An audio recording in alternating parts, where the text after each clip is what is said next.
2025 est enfin à nos portes. Afin de bâtir et consolider cette nouvelle année, nous vous invitons à la deuxième édition de la Nuit de la Percée. Nous voulons plus de toi, Seigneur! Je déclare un déblocage de tous ces dossiers pour être à leur tour une source de bénédiction. Nous prions pour tous ceux qui aspirent à un réveil spirituel. Toute l'équipe de EMCI sera réunie.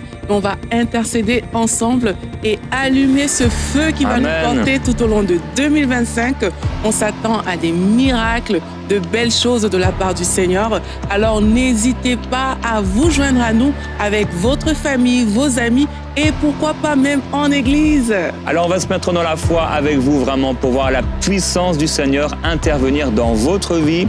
Et comme lors de la première édition, nous croyons que nous allons recevoir un grand nombre de témoignages parce que le Seigneur aura agi. On vous invite donc à envoyer votre sujet de prière à emcitv.com/prière. Que le Seigneur vous bénisse et à bientôt pour ce rendez-vous exceptionnel, cette nuit de prière dans la glorieuse présence du Seigneur. La Nuit de la Percée, vendredi 10 janvier à 20h, heure de Paris, en direct sur YouTube et sur tous les canaux de diffusion de EMCI TV. Envoyez-nous vos requêtes de prière dès maintenant à emcitv.com/prière.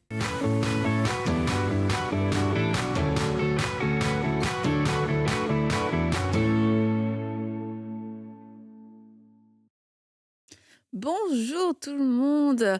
Alors on se retrouve pour cette nouvelle semaine dans À table avec Annabelle et je voudrais commencer en remerciant encore une fois tous nos partenaires, toute notre belle et grande famille des partenaires. Un grand merci à vous tous. On a l'occasion ici à EMCI lors de la chapelle de pouvoir entendre des témoignages et de pouvoir lire vos témoignages et c'est toujours une grande joie de voir les fruits que les émissions peuvent produire et tout ça grâce à vous. Alors encore une fois un grand merci. Et aujourd'hui, nous sommes lundi et nous commençons cette semaine avec un thème très intéressant. Je crois que je vais beaucoup apprendre, ainsi qu'Aurélie qui est avec moi aujourd'hui. Bonjour Annabelle. Bonjour Aurélie. Nous allons parler des nouvelles croyances, toute cette spiritualité qui émerge parce que aujourd'hui, beaucoup de gens croient finalement. Dans plein de choses. Moi-même, quelquefois, je parle avec des gens et je découvre, je savais même pas que c'était des choses qui existaient. Et quelquefois, on peut se... je sais pas toi, mais moi, quelquefois, je peux ne pas savoir quoi répondre parce que je suis tellement surprise par certaines choses et la spiritualité profonde, en fait, des personnes. Les gens, de la même manière qu'on croit que Jésus-Christ est notre Seigneur, Sauveur et qu'on est à fond, il y a des gens qui sont à fond dans d'autres choses, en fait. C'est ça, parce que les gens croient, finalement, sont très, très spirituels. Et on a aujourd'hui un invité qui en connaît un peu plus que nous, Aurélie. Et c'est Romain. Donc, bienvenue à toi, Romain. On est très contente de t'accueillir sur notre plateau d'À table avec Annabelle. Et Romain, toi, tu es diplômé d'un master en histoire et spécialisé dans les religions, notamment l'islam, et aussi toutes les nouvelles spiritualités. Un sujet sur lequel tu t'es penché depuis maintenant plusieurs années à cause, je ne sais pas si tu voudras nous raconter, mais d'un contexte personnel, mais aussi d'un appétit intellectuel parce que ça intéresse les gens, Aurélie. et du coup, c'est ça. Toi, tu t'es un peu plongé, en tout cas intéressé à toutes ces nouvelles spiritualités dont on entend parler aujourd'hui. Et quelquefois, en tant que chrétien, je ne sais pas si tu l'as remarqué, mais quelquefois, les chrétiens, on est un petit peu bornés et ou fermés et on connaît il nous manque un peu de culture générale qui pourtant nous ferait du bien parce que en ayant cette culture générale on aurait peut-être une meilleure compréhension, une meilleure approche, etc. Alors nous comptons sur toi, Romain, pour nous partager le fruit de toutes tes études en à peine 40 minutes, hein. Donc bon courage à toi.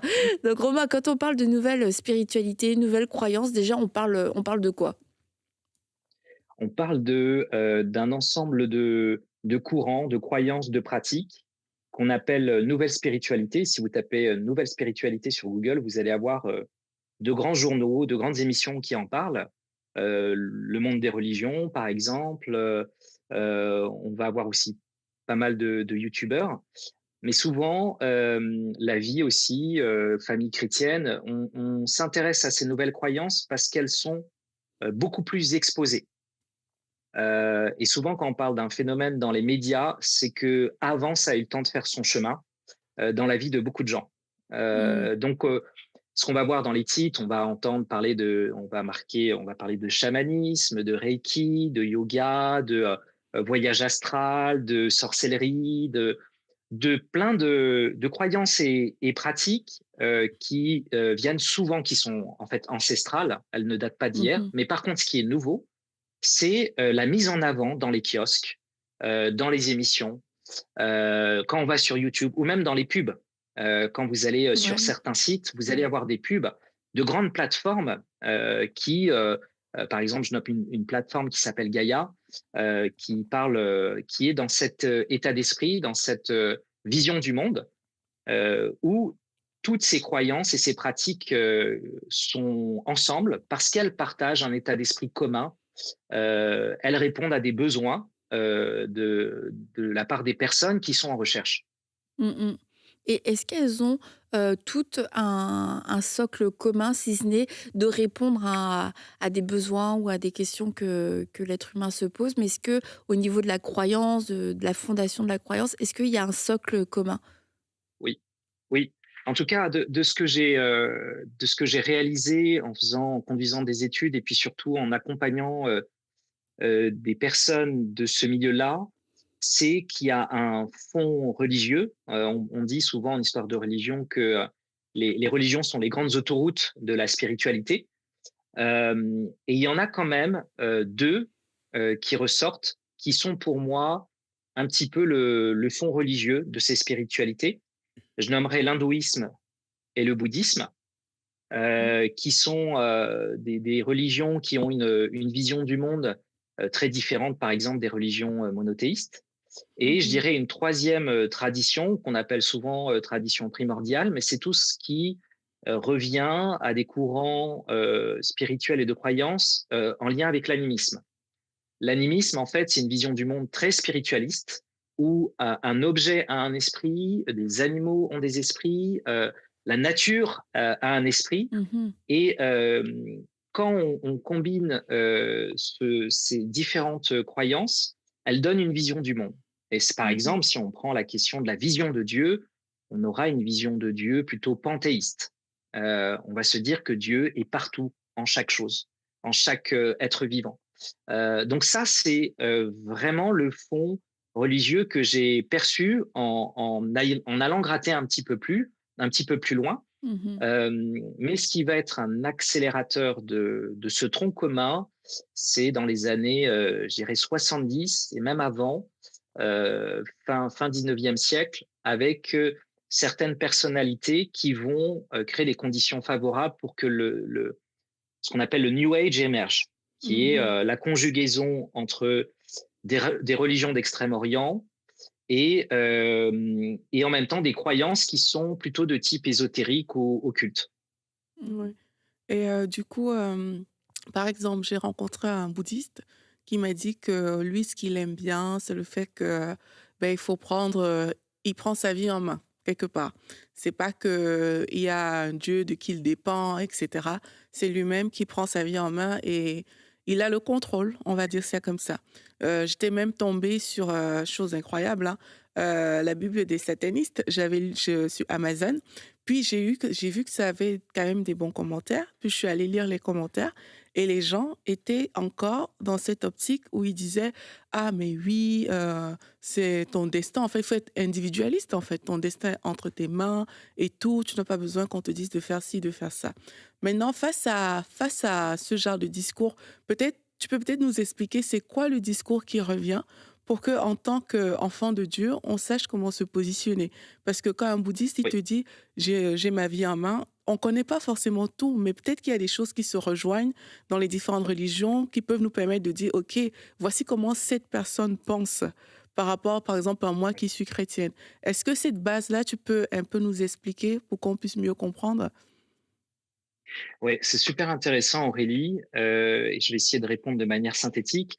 Mais déjà, pour revenir à la personne que tu as croisée qui se réclame du bouddhisme, ce qu'il faut savoir, c'est pour ça que je pense que le fond religieux de l'hindouisme et du bouddhisme donne quand même le cadre un peu religieux, c'est que tu as dans la vision de l'hindouisme notamment ce qu'on appelle l'Atman, qui est le Dieu en soi. Et en fait, cette idée-là, elle est très importante et le bouddhisme va la pousser plus loin, puisqu'on va, si on considère le bouddhisme sous sa forme philosophique, elle va te mettre vraiment au centre de ta vie. Elle va t'amener dans une responsabilité individuelle par rapport à tes actions. Et donc, il y a toute cette dimension du karma qui fait que ce que tu sèmes, tu le récoltes. La particularité, et ça, beaucoup de gens qui sont issus de ces nouvelles spiritualités, elles marqueront vraiment une ligne entre la religion, qui est un peu top-down, qui est un peu celle qui, quelque part, dirige un collectif de personnes, et la spiritualité qui est plutôt, qui vient de soi, qui est personnelle, qui est individuelle.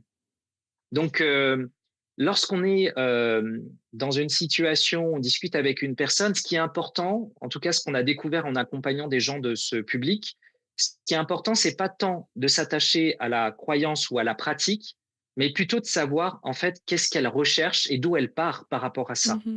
Moi, je fais souvent le parallèle avec l'alimentation. Si vous avez une fringale, vous allez chercher à manger quelque chose qui est peut-être bon dans la bouche, mais qui n'est pas forcément bon pour le corps. Et c'est ça le principe, c'est que moi j'ai écrit un e-book par rapport à ça parce que je crois que c'est important que les chrétiens réalisent que ce qu'il faut regarder, c'est le fond de la recherche, le besoin qui est en train d'être travaillé et qui part chercher quelque chose pour combler ce besoin. Parce que si on regarde juste à la partie visible de la croyance ou de la pratique, bien souvent on va être heurté à quelque chose qui va parfois nous faire peur en tant que chrétiens. Donc, c'est bien d'entendre ce que les gens disent et de, quelque part, d'aller chercher ce que j'appelle l'adresse émotionnelle, se dire qu'est-ce qui, dans ton vécu, t'a conduit, en fait, à vouloir explorer cette piste et en quoi ça a répondu à ce que tu cherchais. Et dans les personnes que tu as rencontrées, est-ce que certains peuvent témoigner d'un vrai changement de vie, dans le sens où ils étaient peut-être dans des temps de dépression, dans des deuils, etc. Et que le fait d'avoir découvert une spiritualité, une croyance, ils ont senti une transformation et que pour eux, ça a été le salut, en fait. Parce que tu vois, nous, on arrive avec un message, une bonne nouvelle, pour dire voilà le salut pour ton âme, pour cette vie, mais aussi pour la vie éternelle. Bon, c'est peut-être là aussi où il va y avoir une différence. Mais tu vois, quelquefois, tu as des gens, ils ont dit mais moi, ma vie a déjà été transformée. En fait, j'ai fait cette rencontre avec quelqu'un d'autre que Jésus. Et du coup, est-ce que toi, tu en as rencontré de ce genre de personnes? Alors, oui, au premier abord, on se rend compte que elle témoigne de changements, en fait, de mini-changements, de quelque chose qui s'est passé lors parfois d'une crise ou d'une transition. Et ça a été ce qui leur a permis de ressortir parfois d'un manque de repères, d'une angoisse existentielle, d'un mal-être qui peut être physique, qui peut être émotionnel, qui peut être spirituel. Et finalement, généralement, ça passe soit par la recherche personnelle par Internet, soit par rapport à un contact qui s'est joint à un groupe ou une pratique et à qui ça a été un bénéfice. Donc, les gens témoignent d'une transformation, mais quand, dans le cadre d'un projet où on a accompagné des gens un peu sur la durée, on s'est rendu compte qu'il y avait quand même une frustration de fond qui n'était pas comblée. Alors, je ne peux pas dire que c'est systématique, mais nous, on l'a entendu beaucoup de fois, en fait. Il y a comme au début, une appétence pour ces nouvelles spiritualités, ce côté un petit peu, je fais mon marché un peu à la carte, choisis telle pratique, telle croyance, et finalement, ça me correspond, c'est du sur-mesure. Et puis, on arrive à ce moment où il y a une forme de lassitude, il y a une forme de frustration, parce que dans cette nébuleuse de nouvelles spiritualités, comme ça peut être le cas parfois dans la religion, mais il y a aussi des abus de personnes, des abus spirituels, des abus financiers, des abus émotionnels. Donc ces gens, ils arrivent à ce point parfois de frustration de se dire bon, j'ai fait toutes les boissons gazeuses du magasin, j'ai envie d'une vraie source et d'une vraie eau qui me fasse du bien. Et c'est là où ça peut être intéressant d'être présent dans la vie de ces gens-là parce que effectivement, il y a quelque chose que propose Jésus que tous les autres ne proposent pas. mais on ne peut pas arriver avec la fin de l'histoire directe, avec le gros spoiler. Il faut que ce soit un chemin. C'est un très bon conseil, c'est vrai. Ouais, c'est ça. Et nous, je me dis hein, quelquefois, on arrive avec nos gros sabots, j'ai une bonne nouvelle et tout. Et puis c'est intéressant aussi ce que tu as dit par rapport à l'adresse émotionnelle et de chercher le besoin de la personne et de répondre plutôt à ce niveau-là. Et tu vois, il y a aussi quelque chose que, en tant que chrétien, on va avoir dans notre approche ou en tout cas dans notre réflexion, c'est que de toute façon, tout ce que tu as avec cette croyance, quelque part, tu le payes d'une autre façon. Ceci dit, moi, j'ai rencontré plusieurs personnes, c'était leur réalité. C'était comme une paix, mais qui était provisoire et à côté c'était beaucoup de cauchemars, beaucoup d'angoisse, beaucoup d'anxiété. Donc tu vois, c'était comme un espèce de cercle vicieux dans lequel les gens étaient coincés et tu as l'impression que bah oui, j'ai comme un soulagement puis et que sans ce soulagement, ils ne voient pas comment ils pourraient vivre, mais d'un autre côté, tu as l'impression qu'ils le payent très cher et c'est sûr que bah, de notre regard, tu vois, on va se dire bah voilà, c'est ce que le diable te donne comme un cadeau, il te le fait payer très cher aussi de l'autre côté. Est-ce que ça, c'est quelque chose que tu vois souvent, cette dualité dans la vie de ces personnes? C'est très juste ce que tu dis, Annabelle, parce que moi, quand tu parles, je vois plein de personnes ou de visages qui m'ont témoigné de ça, en fait. Et effectivement, faut comprendre que la relation avec ce monde invisible, avec ces entités, ces esprits, qui est de nature très transactionnelle, elle va répondre à quelque chose de court terme, mais elle ne va pas remplir une recherche profonde qui est en lien avec ce besoin de relation, ce besoin d'amour, ce besoin de paix, ce besoin de lumière, ce besoin de vérité. Et il y a un moment où on a le plaisir à court terme, on est content et on va continuer de chercher ce plaisir à court terme. Eh bien, à un moment, ça va être épuisant. Par contre, ce qui va se passer, nous, on a vu des gens parfois en accompagnement qui étaient chargés. Quand je dis chargés, c'est que on pouvait sentir les différents liens spirituels qui avaient été là et qui font que la personne, elle a un fardeau en fait. Donc, moi, j'aime beaucoup observer comment Jésus parle aux gens qui sont loin. Et à chaque fois, je vois que les mots qu'il emploie, je l'ai entendu plusieurs fois dans la vie de gens qui sont en recherche. Et effectivement, tout l'enjeu, c'est de savoir comment les rejoindre là où ils en sont pour pouvoir marcher à côté d'eux et les guider vers une plus grande lumière. Et ça, bon, tu as déjà donné quelques bons conseils, mais est-ce que tu aurais d'autres conseils à donner pour pouvoir avoir une approche qui soit peut-être plus pertinente et peut-être moins arrogante aussi? Je sais pas. Oui, alors c'est vrai que ce que j'ai appris à faire, je disais ça dans une conversation il n'y a pas très longtemps, ce qui est important, je crois, c'est d'avoir une oreille sur le cœur de Dieu, parce que Dieu a un désir pour ces personnes-là de renouer la relation, et une oreille sur le cœur des gens. Et ça, je trouve que c'est hyper important parce que arriver trop vite avec les réponses et trop vite fait que ça arrive au mauvais moment, c'est parfois perçu de la mauvaise manière, et du coup, ça cause même presque un frein au cheminement de la personne. Moi, ce que j'observe, par exemple, de la part de Jésus, c'est que c'est quelqu'un qui pose énormément de questions. Donc l'un des conseils que je dirais, j'ai un e-book que je suis en train d'écrire qui sortira prochainement. Et je parle des 5 clés pour engager une première conversation.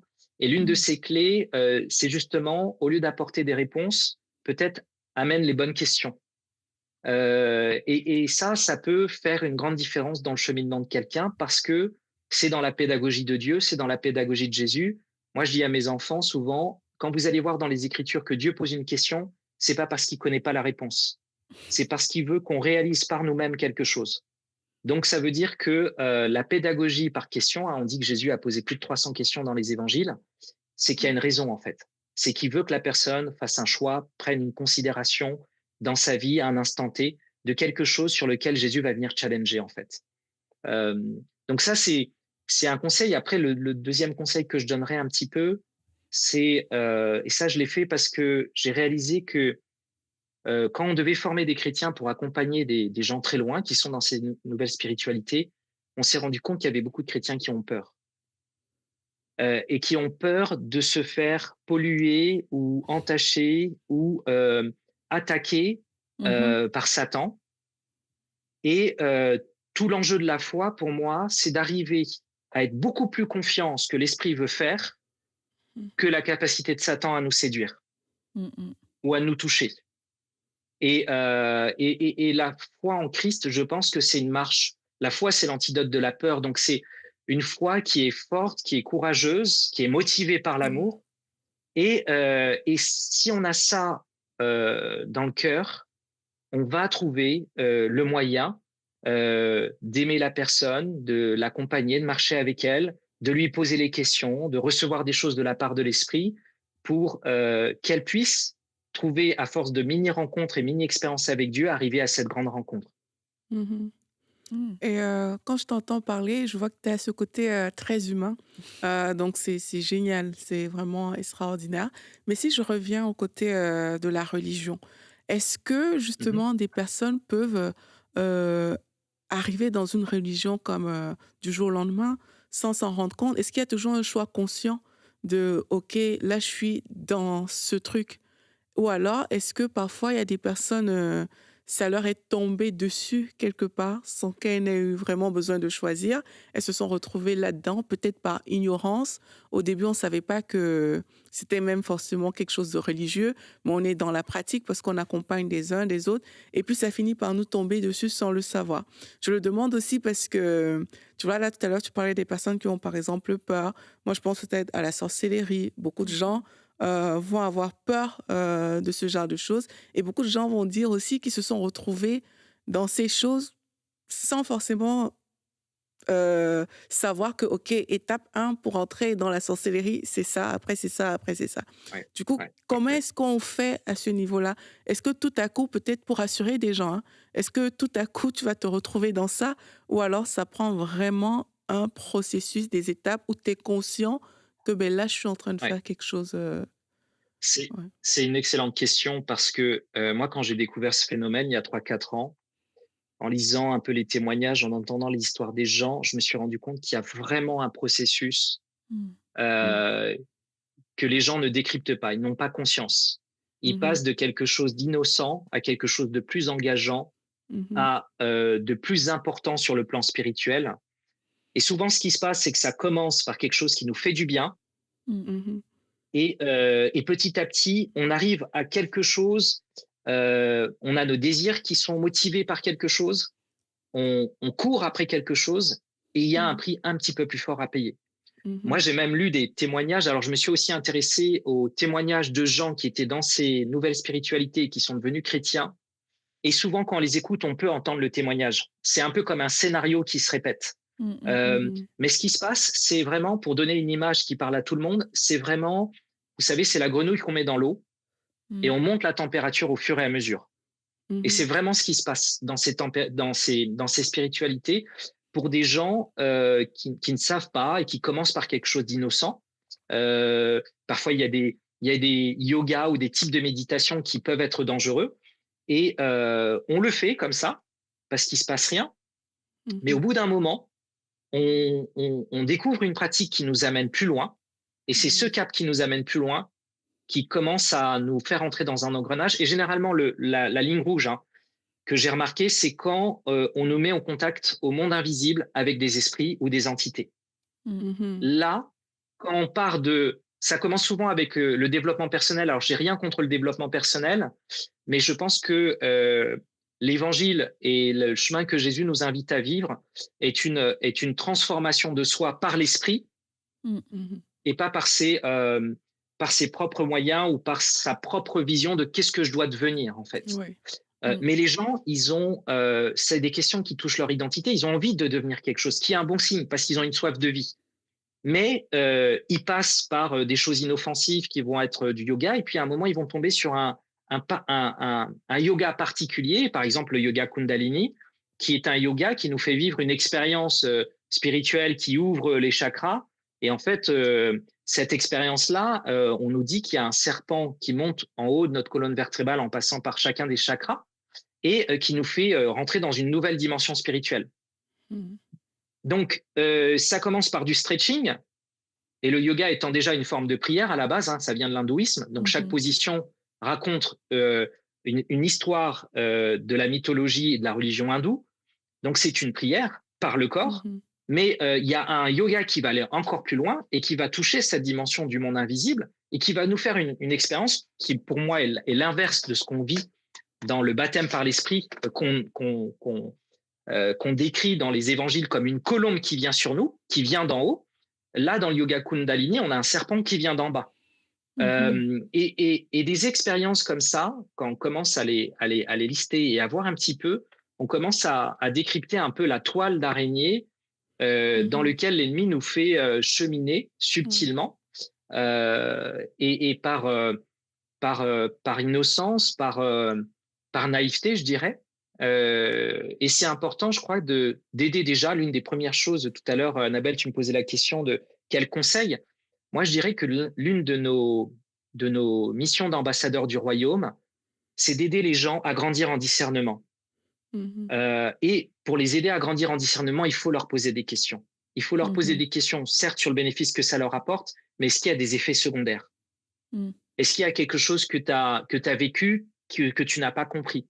Parce que moi, ce que j'ai remarqué, par exemple, en analysant un petit peu ce phénomène, il y a plusieurs indicateurs qui nous montrent que de plus en plus de personnes font des expériences surnaturelles et font la présence, et sentent la présence du mal, ou vivent des paralysies du sommeil, qui sont des expériences d'état de conscience modifié où on dort, mais notre corps est endormi, notre esprit est éveillé. Et il y a des gens qui se disent être visités par des présences maléfiques. Ces indicateurs-là, ce sont des sources que moi j'ai croisées très différentes, mais elles indiquent toutes. Par exemple, un dernier indicateur, c'est le nombre de demandes d'exorcisme qui a grandi en France. Ce que faisait un prêtre il y a quelques années en arrière, ce qu'il faisait en 1 an, maintenant il le fait en 1 mois. La demande d'exorcisme est en train d'exploser. Alors, dans l'Église catholique, chaque diocèse, normalement, a un exorciste. Mais ça, c'est un indicateur. Les paralysies du sommeil, c'est un autre indicateur. Les gens qui sentent cette présence maléfique, c'est un autre indicateur. Ça montre juste que de plus en plus de gens côtoient ce monde spirituel et ce monde invisible et du côté, on va dire, obscur de la force, et se trouvent en proie à des situations où ils sont en lien. Et effectivement, pour revenir à ta question, Aurélie, ça va jusqu'à être marqué. Donc là, on touche de la sorcellerie par un esprit, par un démon. Et là, on a le sentiment de ne plus être au contrôle de sa vie, mais d'être dépossédé de sa vie, dépossédé de sa liberté. Alors, j'ai entendu des histoires de gens qui sont revenus de là, d'aussi loin, parce que le Seigneur est incroyable, mais je pense aussi à toutes les personnes qui sont rentrées dans une forme d'esclavage spirituel et qui ne trouvent pas la lumière pour en sortir.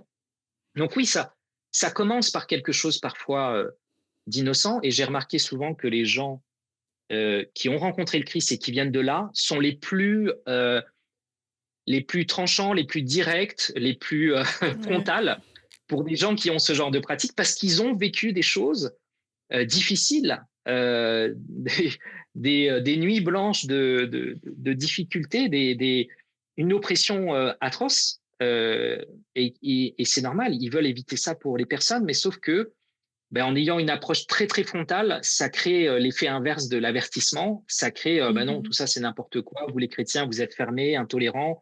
On peut rien vous dire parce que sinon vous allez crier au diable tout de suite. Donc, mais c'est effectivement, l'ennemi est un maître dans l'art de la séduction. Manipulation. Ouais. Et est-ce que tu vois un danger pour l'Église avec toutes ces nouvelles spiritualités? Est-ce que tu as déjà pu constater que quelquefois il peut y avoir des mélanges ou des formes de séduction qui viennent apporter comme un semblant de christianisme, mais qui en fait c'est vraiment des séductions suite à ces fausses croyances. Alors, il y a, en fait, on vit quand même dans une époque où ça imprègne les idées, les croyances, elles sont imprégnées. En fait, qu'on le veuille ou non, il y a des choses qui nous affectent en termes d'idées, qui rentrent dans nos têtes en fonction de ce qu'on voit, qui on côtoie, etc. Donc, bien sûr que ça a un effet sur l'Église. Rien que sur, par exemple, je parlais du développement personnel, ça va impacter tes idées sur la manière de vivre ta foi. J'ai entendu des prédicateurs, des enseignants parfois reconnus qui inconsciemment ou consciemment prennent plutôt des idées du développement personnel plutôt que de ce que le Seigneur nous montre et surtout par son esprit de qu'est-ce que c'est que la transformation spirituelle. Donc ça, c'est un premier élément. Après, il y a des éléments aussi sur peut-être des choses qu'on recherche en termes d'expérience. Moi, je pense notamment au domaine parfois prophétique, où il y a une dimension du surnaturel. Il faut un excellent discernement et un enracinement dans la parole pour vraiment savoir est-ce que là, on n'est pas en train d'aller dans quelque chose qui devient antithétique avec ce que l'Esprit nous enseigne de Jésus, ce que nous enseigne de Dieu. Mais je dirais que peut-être moi, ce qui me touche le plus aujourd'hui, c'est l'enjeu de l'éducation de nos enfants. En fait, je crois que il y a un vrai enjeu de discipulat par rapport à nos enfants parce que ils vont évoluer dans un monde où leurs copains, leurs copines vont avoir des idées et des pratiques qui viennent. Et ça commence dès l'enfance, en fait. Il suffit de regarder certains cas et certaines situations où les enfants sont très sensibles au monde spirituel et que lorsqu'on voit certaines tendances de films ou de dessins animés ou de romans, je pense notamment au manga, qui apportent ce monde spirituel, il y a des choses qui se mettent en place dans la tête des enfants. Une fois, j'étais entouré d'un groupe d'enfants dans le cadre d'un de mes contrats de travail, et on parlait de manga, et je leur ai posé la question, Franco, vous pensez quoi des démons? Parce que c'était le sujet. Et ils ont été plusieurs à me dire, les démons, c'est trop sympa, j'aimerais bien en avoir un comme ami, j'aimerais bien pouvoir l'appeler. Ce sont des enfants de 9-10 ans qui me disaient ça. Et donc, ça montre bien que la toile de l'ennemi se tisse bien parce qu'elle pose dans la tête l'idée d'invoquer un esprit pour obtenir quelque chose que l'enfant voudrait avoir.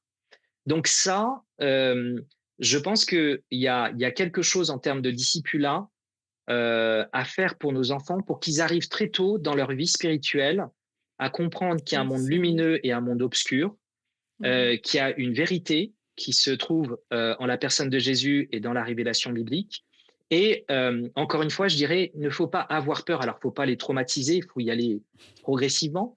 Mais ce que je remarque, c'est quand on enseigne vraiment nos enfants dans les Écritures, ils commencent à voir par eux-mêmes qu'il y a quelque chose et ils commencent à aiguiser, à voir, à affiner un sens spirituel. Moi, je n'ai pas besoin de me battre avec mes garçons, mes deux garçons, sur des questions de manga, de jeux vidéo, de films ou de choses comme ça. Parce qu'on a voulu leur transmettre avec ma femme, il y a un monde spirituel, il y a des choses qui sont séduisantes, mais fais attention à te dire qu'est-ce qu'il y a derrière, en fait. Qu'est-ce qu'on est en train de m'enseigner. C'est vrai, c'est un et si on point, cultive ça et si on jardine ça, ça peut faire une c'est vrai. différence. Non, mais c'est vrai que ça, c'est un point important par rapport à l'éducation de nos enfants parce que, je veux dire, tout est là, les programmes même qui leur sont proposés, Ouais. même les programmes dans les écoles tendent vers ça, c'est hyper tendance, c'est cool, en tant qu'enseignant, de proposer des programmes de magie, des choses de sorcellerie parce que, et puis plein de parents vont trouver ça, waouh, c'est super, nous à l'école, on fait des choses différentes. Donc, point important pour vous, parents, veillez, on le redit, mais veillez à ce que vos enfants entendent où ils vont, dans les familles dans lesquelles ils vont aussi, leurs copains, leurs copines, ce qu'ils entendent à l'école, c'est quoi les programmes, qu'est-ce qui est proposé. Parlez aussi avec les enseignants parce que c'est partout en fait, c'est pas une exception, c'est comme quasiment devenu la normalité. Et Même oui. pour aller dans ton sens, par rapport à ce qu'ils voient, parce qu'il y a des séries télé, même pour adultes aujourd'hui, où on fait passer Lucifer pour quelqu'un de cool, pour quelqu'un de gentil. Ça a l'air drôle, mais sans savoir, on est en train d'introduire et d'infiltrer le mal dans les maisons. Donc les parents aussi eux-mêmes doivent faire attention à ce qu'ils regardent, parce que parfois, en tant que parent, on peut regarder un truc avec notre logique, notre discernement, mais l'enfant à côté, il se rend compte quand même que ah mais c'est cool cette série-là. Là, me lance pas Aurélien, on n'a pas le temps. Mais quelquefois, je pense que c'est avec notre manque de discernement. C'est nous aussi, en tant que parents, soyons des êtres spirituels et matures, parce qu'il y a des chrétiens adultes dans leur âge qui, je pense, n'ont pas trop conscience et regardent toutes sortes de choses et s'ouvrent aussi à toutes sortes de choses parce qu'il y a un manque de fondation. Donc bon, c'est un autre sujet, on en parlera une autre fois. Romain, je voulais aussi te poser une question parce que dans le cadre de tes études, de tes recherches, tu t'es aussi intéressé à l'islam et ça, c'est un sujet dont on entend parler dans l'actualité, que beaucoup de jeunes se sont tournés vers l'islam depuis les dernières années. Alors comment est-ce que toi, tu expliques en fait cet attrait que les jeunes ont pu trouver, sachant que l'islam est quand même une religion où il y a beaucoup de règles, beaucoup de commandements, etc. Alors à la fois, on parle d'une jeunesse qui est complètement libre, qui veut pas qu'on leur dise quoi faire, etc. Puis en même temps, il y a une religion où il y a beaucoup de commandements et beaucoup d'interdits, etc. Mais qui a attiré beaucoup de jeunes. Alors comment est-ce que tu expliques ce phénomène? Moi, ce que j'ai remarqué, c'est que il y aurait plein de choses à dire par rapport à l'islam. Il nous reste 5 minutes, ça tombe bien. C'est parfait. Mais la première chose que je dirais, c'est que ce que j'ai remarqué, c'est que les jeunes qui se tournent vers l'islam, ils cherchent un cadre. En fait, quand on n'a pas de repères, on vit dans une société qui est en perte de valeur et on a le sentiment que tout part un peu dans n'importe quel sens. On va avoir tendance naturellement à aller se réfugier vers quelque chose où il y a un cadre. L'islam, c'est très simple, c'est 5 piliers. C'est quelque chose qu'on doit suivre, qu'on doit pratiquer. C'est quelque chose qui nous amène à avoir un monde assez clair. Il y a un Dieu qui existe, on s'y soumet. Il nous demande de pratiquer ça, on le fait et tout se passera bien. Donc, c'est une religion qui apparaît pas comme ça. Elle veut s'appuyer sur le message de Jésus, sur le message de Moïse. Donc, elle a une légitimité de ce point de vue-là. Donc, si vous voulez, quand on regarde l'islam, il faut vraiment le voir sous l'angle, encore une fois, de qu'est-ce que les gens recherchent. Et moi, je pense que les jeunes, ils recherchent quelque chose qui est clair et qui est simple. L'islam, il y a bien sûr des théologies musulmanes, mais fondamentalement, c'est très simple à comprendre. Moi, je remarque que beaucoup de jeunes qui se tournent vers l'islam, c'est parce que le christianisme a été très mal compris ou c'est que c'est trop compliqué pour eux. Et parce que peut-être que nous, on l'a compliqué aussi dans notre manière de l'exprimer, parce qu'on veut que les gens comprennent tout d'un coup et trop rapidement. Donc, pour moi, cette tendance, elle retraduit, encore une fois, une recherche de quelque chose qui est un besoin finalement légitime. Mais voilà, encore une fois, il y a parfois une difficulté à apparaître. Moi, j'ai discuté aussi avec de nombreux musulmans qui sont dans le paraître d'une religion et finalement, dans leur vie privée, il y a quelque chose qui n'est pas authentique. C'est ce qu'on appelle, et c'est pas que les musulmans, on peut en parler pour les chrétiens ou même les juifs, il y a une forme d'hypocrisie. Donc, au final, qu'est-ce que recherche un jeune? Si le jeune recherche du cadre, des repères, une communauté, parce qu'une des grandes forces de l'islam, c'est la Oumma, c'est la communauté qui fait partie de la famille. Et donc, quand tu es dans une famille, tu n'es pas seul. Tu sais qu'il y aura toujours quelqu'un pour t'aider, toujours quelqu'un pour t'aiguiller, etc. Donc, il y a un parallèle à faire avec nos sociétés, notamment post-chrétiennes, dans l'Occident, où très individualistes, où les repères sont en train de, je pense, s'effacer, où finalement faire tout et n'importe quoi, c'est ça qu'on qualifie de liberté. Donc tout ça, ça peut faire peur à un jeune qui cherche à avoir un cadre et qui cherche à qu'on lui dise, ça c'est bien et ça c'est mal. Donc en tout cas, c'est comme ça que moi je le perçois et que je l'entends. Et je crois que on a un sacré enjeu sur ce sujet-là, parce que si les agnostiques aujourd'hui sont, je pense, majoritaires en France et dans les sociétés post-chrétiennes, c'est-à-dire des gens qui sont ouverts et neutres, je pense que derrière, il y a aussi l'enjeu de l'islam qui arrive assez rapidement. Effectivement. Et par rapport à ce que tu dis, je me rends compte, on n'est pas à la fin de l'émission, je me rends compte que derrière le vide que les personnes cherchent, derrière cette soif qui est souvent cachée, qu'on n'arrive même pas toujours à exprimer, on cherche quelqu'un de plus grand. On cherche quelqu'un qui va prendre soin de nous. Et pour nous qui avons donné notre vie à Jésus-Christ, cette personne, c'est Jésus, tout simplement, qu'on cherche. Et même les jeunes qui vont se tourner vers la drogue, l'alcool, toutes sortes de choses, et même de religion, c'est encore ce Jésus pour nous qu'ils sont en train de chercher. Donc, si vous nous écoutez aujourd'hui et que vous vous dites, mais j'avais ce vide à l'intérieur de moi, on m'a peut-être attiré par 2-3 trucs, mais je me rends compte que ce qu'on m'a proposé ne m'a pas servi, en fait. Ça a ouvert d'autres portes. Maintenant, je fais des cauchemars alors que j'en faisais pas avant, etc. Si vous vous rendez compte que vous êtes, entre guillemets, pris dans une religion qui a des effets secondaires, comme on a partagé dans cette émission, je vous encourage aujourd'hui à ouvrir votre cœur à Jésus-Christ, tout simplement, et à lui dire, en fait, si tout ce qu'on dit est vrai sur ce plateau, si tu existes, je veux te connaître. C'est une phrase simple, mais qui peut tout changer. C'est quelque chose qui peut faire une différence significative dans votre vie. On n'est pas en train de vous promettre qu'il n'y aura plus de problèmes, etc. On est tout simplement en train de vous dire qu'il y a peut-être une solution vraie et vitale à tout ce que vous cherchez. Pendant longtemps, c'est vous qui avez fait des efforts humains pour atteindre votre objectif, mais Dieu, lui, Jésus-Christ, il est venu sur cette terre pour nous aider, pour vous aider là où vous êtes. Donc, faites ce pas aujourd'hui si vous vous sentez interpellé par ce message. Ouvrez juste votre cœur et dites-lui avec vos propres mots, Jésus, je veux te connaître. Je veux te connaître et je veux que tu répondes à ce besoin qui est dans mon cœur. Je veux que tu répondes à cette soif que j'ai. Je savais peut-être pas où chercher jusqu'à présent, mais Jésus, si c'est toi la réponse, alors je veux que tu sois cette réponse pour moi. Et en faisant ça, on croit sincèrement, de la même manière que nos vies ont été transformées, touchés par Jésus-Christ, on croit que le Seigneur va faire également de belles choses dans votre vie. Et n'hésitez pas à nous envoyer votre témoignage. Si vous avez si vous avez appelé Jésus-Christ aujourd'hui, envoyez-nous votre témoignage sur emcitv.com/témoignage. Que le Seigneur vous bénisse. Et merci Romain d'avoir été avec nous et d'avoir pu nous enseigner.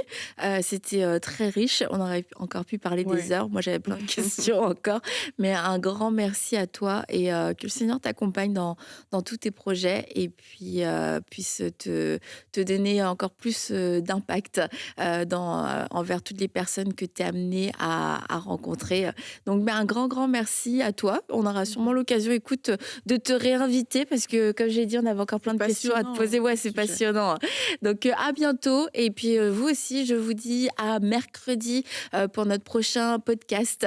Et en attendant, bonne semaine, bonne fin de journée. Bye bye.